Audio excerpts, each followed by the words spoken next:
네, 매주 금요일 MTN 기자들이 직접 출연해서 현장에서 보고 들은 이야기들, 그리고 기사로는 차마 이야기하지 못했던 것들 들려드리는 시간입니다. 오프 더 레코드 코너인데요. 올해는 자동차 업계에 유난히 호재와 악재가 뒤섞인 한 해였던 것 같습니다. 주력 모델 신차 출시 소식이 연초부터 들렸었고요. 그런데 반면에 통상임금 문제가 또 발목을 잡았죠.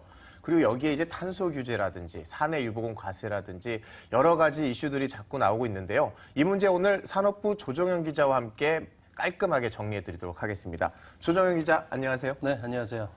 네, 이제 임단협 지금 한참 진행 중이죠. 네. 이 문제부터 좀 얘기를 해봐야 될 것 같은데 네. 어제 현대차는 협상이 결렬됐다고 그렇습니다. 들었습니다. 노조가 일단 결렬을 선언을 했고요. 이제 그 노조의 요구를 보면 그 당기 순이익의 30%를 성과급으로 지급을 해라. 뭐 이런저런 그 임금 협상안의 그 내용들이 있습니다. 하지만 무엇보다 쟁점은 그 통상임금을 대폭 확대 적용해달라는 게 노조의 요구인데요.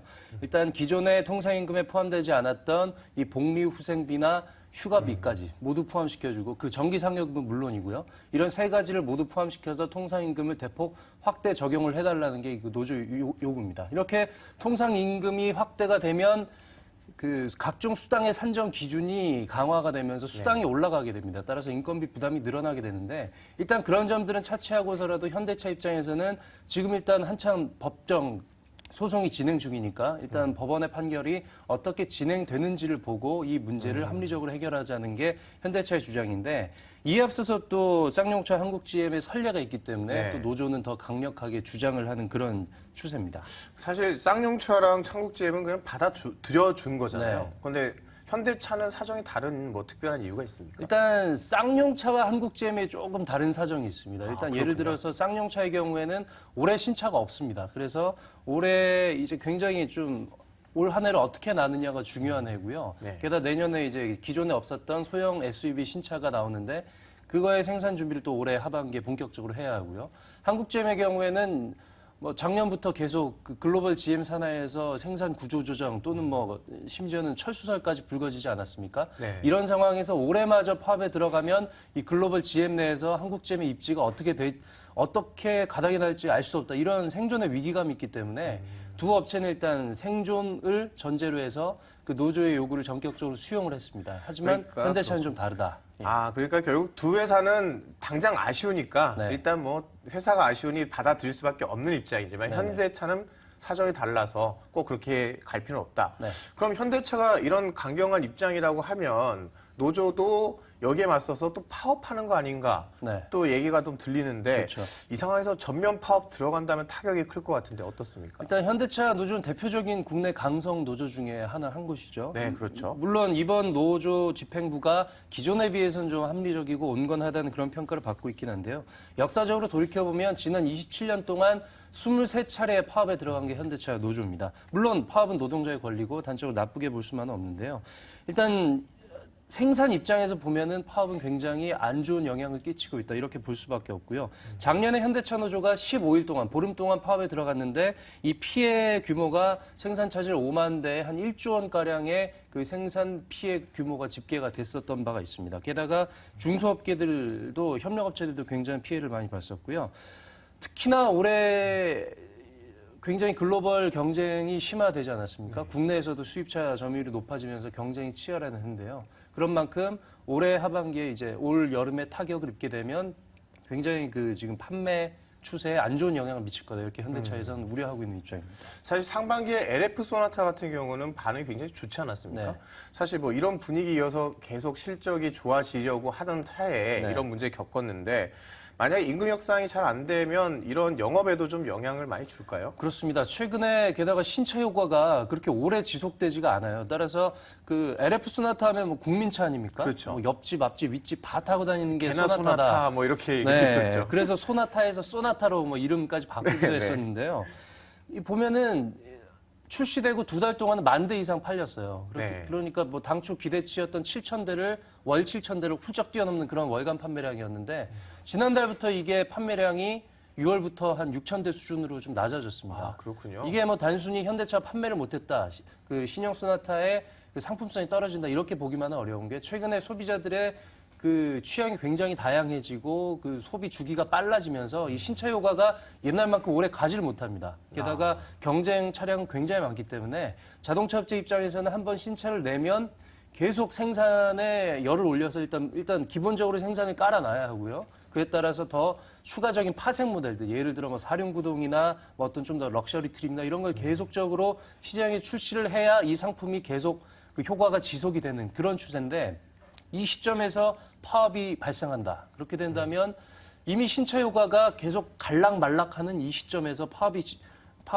유발이 돼서 꺾인다면 굉장한 타격이 있을 수 있습니다. 그러니까 그 일단 신차 모델이 하나 내놓고 쭉 가는 게 아니라 네. 계속 변형해서 시장에 대응을 해줘야 되는데 네. 파업으로 인해서 이 대응이 힘들어지면 네. 영업에도 큰 타격이 있다. 그렇죠. 대응의 전제 조건은 생산이기 때문에. 그렇군요. 예. 그런데 사실 현대차 하나로 끝이는 것은 아니지 않습니까? 네네. 현대차가 여기서 영향을 받게 되면 네. 협력 관계에 있는 수많은 하청업체들, 협력업체들, 중소기업들까지도 위기가 갈 수 있는 거 아닙니까? 일단 현장의 중소협력업체들의 말을 들어보면 일단 아까 제가 작년에는 15일 동안 파업을 해서 1조 원대 손실이 발생했다고 했었는데 2012년엔 더 했습니다. 그때 28일 동안 아주 장기적인 파업에 돌입을 해서 한 2조 원 이상의 8만 대 이상의 생산 차질을 기록했었는데 이 중소협력업체 그 CEO들의 말을 들어보면 이 파업 처리되는 8월만 되면 매출이 절반으로 뚝 떨어진다. 이런 하소연들을 하곤 하는데요. 이 제조업 현장에서 매출이 뭐 제조뿐만 아니고요. 매출이 절반으로 떨어진다. 이거는 뭐 거의 기업의 그 생존을 좌우할 수 있는 그런 수준 아니겠습니까? 사실 참 이제 통상임금 문제 뭐 잘 해결됐으면 좋겠는데 네. 이 문제 말고도 또 현대차에게는 숙제가 또 남아 있네요. 네. 뭐 탄소 규제, 이른바 저탄소 협력금 제도 네. 이게 도입된다고 하는데 뭐 이게 어떤 영향이 있는 건지 설명해 주시죠. 네, 일단 저탄소 협력금제라고 하면 이산화탄소를 많이 배출하는 차를 살 때는 일정의 부가금을 내고 네. 오히려 또 이산화탄소를 많이 배출하지 않는 친환경 차를 살 때는 오히려 또 지원금을 받는 뭐 이런 제도입니다. 정부의 친환경 정책인데 뭐 물론 비단 현대차에만 국한되는 건 아닙니다. 하지만 현대차가 국내 대표적인 그 자동차 업체고요. 대부분의 차량을 물론 지금은 전기차나 수소차를 양산까지 준비하고 있고 전기차도 판매하고 있지만 대부분의 차가 가솔린 차, 게다가 그렇죠. 또 고배기량도 아주 많다는 점에서 비춰보면은 현대차에 굉장한 타격이 있을 수밖에 없는데요. 이게 지금 탄소 규제 하나로 지금 도입이 되려고 하고 있고요. 그 시초는 프랑스의 정책입니다. 우리나라 정부에서 그렇군요. 환경부에서 프랑스의 정책을 이제 본따서 국내로 들어오려고 하는데요. 막상 전 세계적으로 그렇게 많이 도입이 되고 있는 그런 보편적인 정책이 아니기 때문에 자동차 업계에서는 강력하게 반발하고 있는 추세입니다. 사실 보니까 이게 프랑스 정책이라고 말씀하셨는데 실제로 유럽에서는 뭐 친환경 차들 규제가 많았기 때문에 네. 이런 규제에서 상당히 유리한 차들이 많잖아요. 그렇죠. 반면에 한국에서는 말씀하신 대로 뭐 전기차, 수소차 아직 보려면 힘든 상황인데 네. 결국 이 규제가 국산 차들에 대한 역차별이 아니냐 이런 얘기도 있겠네요. 네, 충분히 그럴 수 있습니다. 왜냐하면 일단 디젤, 친환경 모델이라고 하면 지금 현재 양산 중이어서 활발하게 판매 중인 친환경 차라고 하면 일단 친환경 디젤이나 아니면 하이브리드 차를 꼽을 수가 있는데요. 전기차는 워낙 판매량이 아직 미미하고요. 하이브리드는 일본 업체들이 렉서스가 꽉 잡고 있죠. 물론 최근에 현대차가 어떤 뭐 그랜저나 K7에서 하이브리드 모델을 도입을 하면서 점유율을 한층 더 강화를 하고는 있지만 렉서스의 하이브리드가 굉장히 또 시장에서 한 축을 차지하고 있고 디젤의 경우에는 독일과 이 프랑스 이쪽에 유럽산 디젤들이 굉장히 힘을 발휘하고 있기 때문에 이쪽 업체들의 절대적으로 유리한 게 아니냐 그런 비판도 나오고 있습니다. 사실 어떤 규제가 됐든 소비자라든지 기업, 산업 미치는 영향 고려해서 잘 선택을 해야 되는데 네. 피할 수 없는 규제면 당연히 해야죠. 그런데 문제는 규제라는 정부 부처 간에도 서로 손발이 안 맞는 것 같아요. 네. 국토부랑 산업부가 연비 검증 과정에서도 뭐 홈선을 빗더니 네. 지금 상황이 어떻게 되고 있습니까? 연비 검증은 뭐 단적으로 정리를 하자면 국토부는 제조사들의 연비가 틀렸다, 산업부는 맞다 이렇게 하고 각자 발표해버렸죠.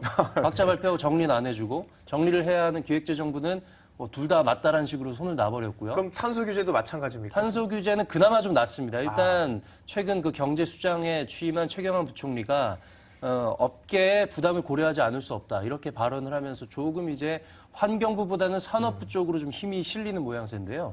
프랑스의 사례를 보면 이게 프랑스 정책을 도입을 한 건데 프랑스의 대표적인 뭐 모델이 떠오르지 않지 않습니까? 그렇죠. 프랑스 차가 지금 고부가 가치 차를 시장에 내놓지 못하고 있습니다. 이 저배기량을 내놓을 수밖에 없는 이 저탄소 규제에 묶여가지고 탄소 규제에 묶여서 미국 시장에서는 거의 철수할 수밖에 없는 상황이고요. 대부분의 차들이 2.0 이하 배기량의 저배기량 차를 개발할 수밖에 없게 되면서 고부가 가치 시장에 거의 진입을 하지 못하고 있는 이런 상황이기 때문에 정부에서도 이런 점을 좀 감안을 하고 있는 것 같습니다. 하지만 친환경 정책을 언제까지 미룰 수만은 없겠죠. 따라서 업계도 지금부터는 준비를 더욱더 가속도를 내야 될 것 같습니다.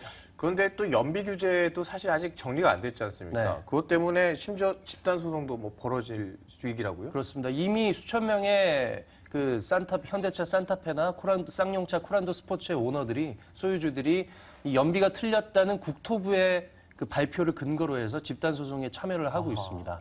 뭐 산업부를 근거로 하면 맞지만 또 국토부도 정부 부처 아니겠습니까? 그렇죠. 따라서 어떤 뭐 나름의 객관적인 근거가 있다고 할 수 있기 때문에 굉장히 좀 혼란스러운 상황입니다. 그렇군요. 그러면 여기에 관련돼서 좀 그 전문가 의견 좀 들어보셨다고요? 네네. 그 이항구 산업연구원 박사의 말을 함께 들어보시겠습니다. 규제의 투명성과 일관성이 부재할 경우에는 산업계의 혼란을 초래하고 이 비용에 있어서의 효율성 상실이라는 문제에 직면하게 됩니다. 아, 참, 이 문제 빨리 정부 부처 간에 먼저 좀 정리를 해서 이런 혼란이 없기를 좀 바라고요. 또 다음 문제로 넘어가 보죠. 네. 이제 사내 유보금 과세, 이거 참, 이거 골치 아플 것 같은데, 네. 앞으로요. 자동차 업계 전반은 아닌데, 현대차가 특히 여기에 영향 많이 받죠? 그렇습니다. 자동 완성차 업체에서 대기업 집단이라고 대기업이라고 하면 현대차 그룹이겠죠. 현대차가 이 사내 유보금 과세안이 적용이 되면 이 세율, 최경환 부총리가 직접 밝혔던 한 10% 정도의 세율을 적용을 해보면 현대차가 연간 추가로 물어야 될 금액이 한 4천억 원에 최대 이를 수 있다. 이런 전망도 아하, 나오고 대단하군요. 있습니다. 4천억 원, 뭐 일각에서는 현대차가 수십조 버는데 4천억 원 이럴 수도 있지만 기존에 내지 않아도 됐던 이런 비용을 추가적으로 수천억 원 단위로 물게 된다면 기업 입장에서는 굉장히 타격일 수밖에 없기 때문에 굉장히 지금 고심 중에 있고요. 이것도 역시 재계에서 현대차 단독이 아니라 재계에서 공동으로 지금 대응을 하고 있습니다. 그렇군요. 아, 이 문제도 빨리 좀 결정이 됐으면 좋겠습니다. 네. 그리고 사실 또 대외 환경도 그렇게 좋지만은 않은데 지금 원고 엔저 지금 상황이 대표적으로 피해보는 업종이라고 뽑히는 게 자동차 업체고요. 네. 이 환율 리스크 이거 어떻게 지금 대응하고 있습니까? 원고 엔저가 계속 지속이 되고 있는데 사실 이거 대응 방안이 마땅치는 않습니다. 계속 아하. 모니터링하면서 해지를 하면서 또 가격 경쟁력을 위해서 원가 절감하는 이런 어떤 간접적인 대응 방식밖에 없기 때문에 업계 입장에서 굉장히 고민이 클 수밖에 없고요. 게다가 경쟁 상대인 일본 업체들은 엔저를 등에 업고 가격 경쟁력을 올리고 있기 때문에 뭐 아주 직접적인 대응 방안이 있다 이렇게 얘기하기가 좀 어려운 상황입니다. 지금 자동차 업계의 시점이 기존의 전통적인 내연기관의 생산성을 바탕으로 친환경 차로 넘어가야 하는 이런 과도기적 시점에서 아주 중요한 시기에 지금 접어들어 있는데 지금 이 시점에서 국내 자동차 업체들의 대응 전략이 어느 때보다 중요한 시점입니다. 네, 오늘 자동차 업계 전반적인 여러 상황들 조정현 기자가 깔끔하게 한번 정리해 주셨는데요. 오늘 말씀 감사합니다. 네. 네, 오늘 금요일이죠. 무더위가 심합니다. 집에서나 밖에서나 시원한 여름 보내기 바라고요. 오늘 증시는 제 넥타이 색깔처럼 빨간색과 파란색이 뒤섞여 있습니다. 깔끔하게 정리되고 상승세 타길 바랍니다. 주말 잘 보내시고요. 다음 주 월요일은 임지은 기자가 함께하겠습니다. 감사합니다.